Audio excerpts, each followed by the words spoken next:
welcome back to Cloud Sultan bareng gue Nat Dan gue Wisnu. Hari ini tema kita akan banyak membahas seputar apa itu Google Cloud Platform dan juga data center Google di Indonesia. Bahasannya cukup menarik kan, Nat. Kalau misalkan sebelum-sebelumnya kita udah ngomongin masalah GWS, AppSheet ya, terus penggunaan GWS saat kita pandemi. Nah, ini sekarang kita masuk ke Google Cloud Platform. Pasti bahasanya lebih menarik dibandingin yang sebelum-sebelumnya ya. Tuh, karena Cloud Platform itu juga luas gitu. Nah, bisa cerita sedikit nggak ke para Sobat Sultan sekarang ini, apa sih itu Google Cloud Platform? Ya, Google Platform sendiri ini adalah layanan cloud ya, yang di-offer oleh Google. Nah, isinya cukup banyak service-service di sini.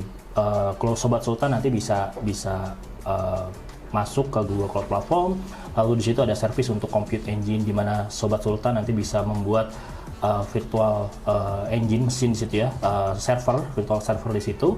Nah, selain itu juga ada teknologi-teknologi lain seperti Kubernetes engine, lalu juga nanti ada banyak API yang juga bisa digunakan, service-service lain yang bisa digunakan data analitik. Nanti mungkin di pembahasan kita yang selanjutnya, kita juga akan ngomongin masalah data analitik. Data analitik. Iya. Okay. Nah, terkait dengan tadi lo udah ngomongin masalah Google yang ada di Indonesia. Nah, saat ini kalau misalkan kita ngelihat dari Google Cloud Platform sendiri, availability zone biasanya itu ditempatkan dua atau lebih dari dua ya untuk satu region. Nah, untuk penggunaannya sendiri nih, Nat, kira-kira siapa sih yang menggunakan Google Cloud Platform gitu ya? Oke, sebelum gue masuk ke siapa pengguna Google Cloud Platform, tadi mungkin kita sedikit tentang apa itu Google Cloud Platform. Kalau lu bilang tadi kan ada Kubernetes dan lain-lain, berarti Google Cloud Platform itu mirip-mirip palu gada ya? Apa aja lu ada? Apa lu mau? Ya. Gue ada gitu. Ya. Jadi di Google Cloud Platform itu isinya macam-macam. Mau ngebantuin tentang VM ada. Mau ngebantuin tentang cloud database gitu kan, kalau orang taunya database ada MySQL, ada Oracle dan lain-lain. Nah, sekarang kalau kita mau ngomongin database tersebut di cloud juga ada gitu.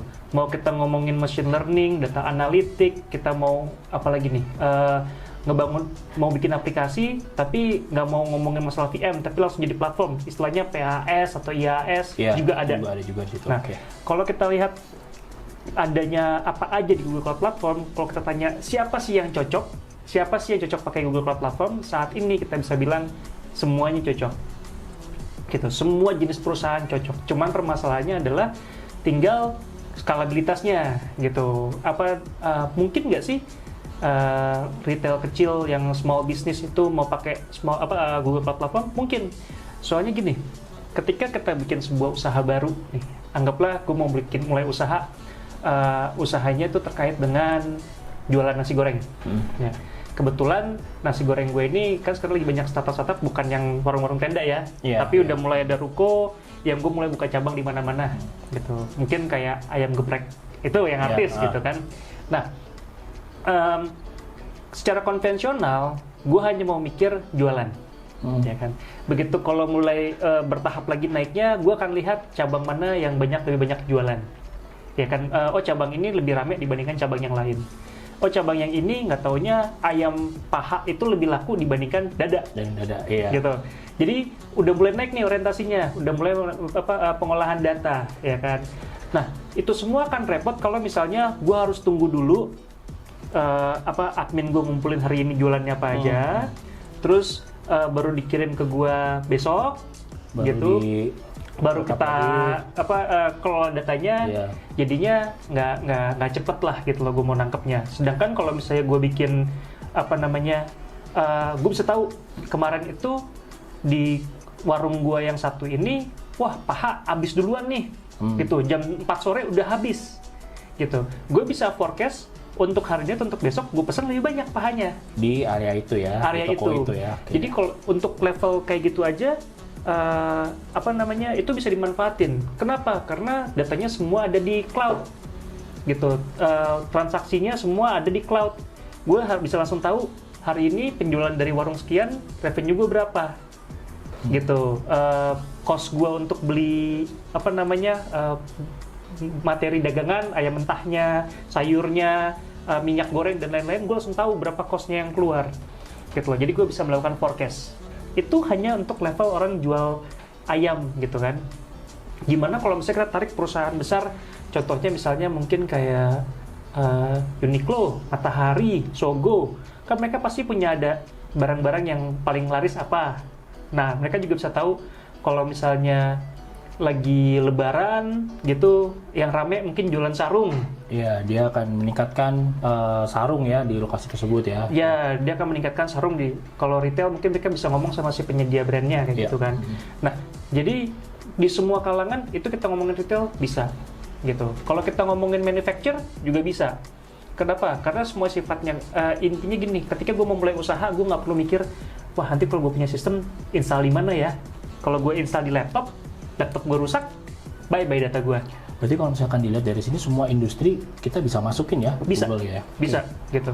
Nggak keterbatasan kalau istilahnya on-premise. Kalau level kecil kan, kita biasanya install aplikasi apa di laptop. Kalau level gede, perusahaan biasanya install aplikasi di server data centernya mereka. Ya kan? Bedanya kalau misalnya yang di laptop rusak, ya wassalam. Kalau yang level gede, data center, kan nggak di laptop, tapi data center. Tapi pertanyaannya adalah, misalnya kalau dia levelnya kayak anggaplah Sogo gitu ya, emang bisnis usahanya adalah IT. Ngapain mereka nge-spend cost untuk bikin data center? Data center ya, Iya kan? Banget. Mendingan kayak gini taruh aja di Google Cloud Platform. Gitu. Apa aja yang dipakai? Apa aja yang lo mau? Ada. Gitu. Menarik. Lalu gak ada lah. Jadi kalau misalkan dilihat di sini semua industri kita bisa masukin. Lalu kalau misalkan dari Poinstar sendiri pengalamannya ada di semua industri atau spesifik industri tertentu nih, Nat? No, cloud itu di semua industri. Malah sebenarnya yang pengen gue tanya sama lu ini adalah tadi lu sempat bahas masalah region, masalah zona. Kalau region ya kita bisa tahu Jakarta, Indonesia dan lain itu region. Tapi kan setiap region itu nggak mungkin cuma ada satu zonasi. Betul. Nah, kayak di Indonesia aja, kalau misalnya sobat-sobat Sultan pengen cek di websitenya Google nih, dia akan kasih tahu kalau di Indonesia itu ada 3 zonasi. Nah, bisa cerita sedikit nggak? No. Zonasi itu apa sih? Gitu. Yang dimaksud dengan zonasi dalam sebuah region itu apa sih? Oke, jadi kalau misalkan kita ngomongin masalah region dan zonasi ya, minimal memang dalam satu region itu harus lebih dari 2 ya. Gitu. Mereka minimal harus punya 2 zonasi, di mana zonasi itu sebetulnya memang data center Google.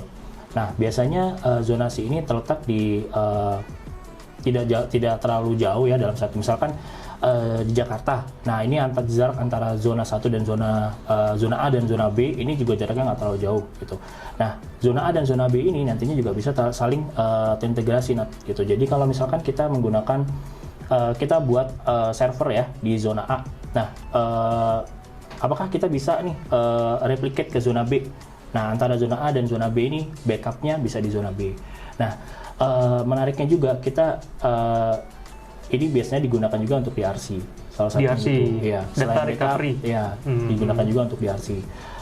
Banyak sih kegunaan-kegunaannya selain tadi ya DRC dan backup gitu. Juga kalau misalkan kita ngomongin masalah traffic ya, jadi pembagian traffic. Nah, ini gue pengen taruh ini server di zone A gitu ya. Terus gue juga pengen taruh ini di zone B. Nah, saat traffic ini tinggi di zone A, gue akan larikan ini ke zone B. Nah, seperti itu juga kita bisa lakuin di Google ya. Oke. Pertanyaan of the day. Di mana di Indonesia-nya data center Google tuh?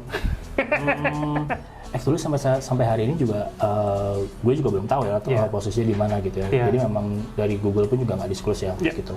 Ya, Sobat Sultan, memang data center Indonesia sudah di Indonesia ya untuk Google ya. Cuma memang tidak di-disclose. Salah satu alasannya mungkin adalah juga keamanan gitu dari kan. segi security ya. Security.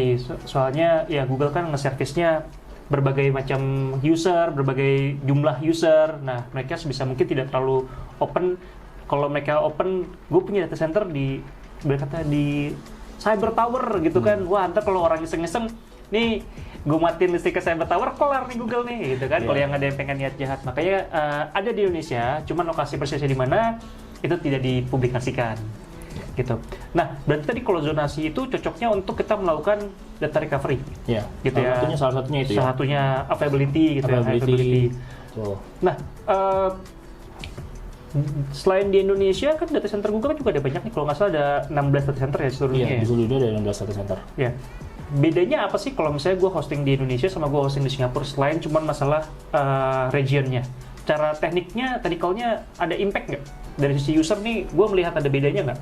Sebetulnya kalau misalkan melihat dari sisi implikasi di sisi user itu minim banget ya. Minim. Jadi kalau misalkan kita ngomongin masalah latensi, yes, ada perbedaan latensi kalau misalkan kita create server di region Singapura dan di Indonesia. Pasti akan ada perbedaan latensi, tapi perbedaan latensi pun di sini juga hitungannya millisecond ya. Mungkin kalau misalkan kita taruh itu di region Singapura, around di atas dari 16 millisecond, tapi kurang lebih di bawah dari 20 millisecond lah. Nah, kalau di Indonesia kemungkinan bisa lebih kecil dari Lebih itu. kecil lagi. Iya.